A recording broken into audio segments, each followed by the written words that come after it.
কথা ছিল একটি পতাকা পেলে আমি আর লিখব না বেদনার অঙ্কুরিত কষ্টের কবিতা। কথা ছিল একটি পতাকা পেলে ভজন গায়িকা সেই সন্ন্যাসিনী সবিতা মিস্ট্রেস ব্যর্থ চল্লিশে বসে বলবেন, পেয়েছি পেয়েছি। কথা ছিল একটি পতাকা পেলে পাতাকুড়নির মেয়ে শীতের সকালে ওম নেবে জাতীয় সঙ্গীত শুনে পাতার মর্মরে।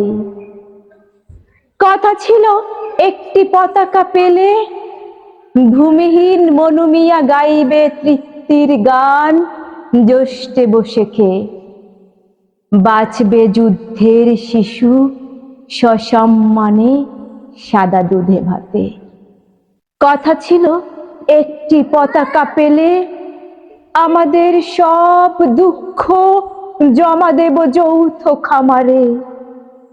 সম্মিলিত বৈজ্ঞানিক চাষাবাদে সমান সুখের ভাগ সকলেই নিয়ে যাব নিজের সংসারে। শুনছিলেন কবি হেলাল হাফিজের কথা ছিল একটি পতাকা পেলে। ধন্যবাদ।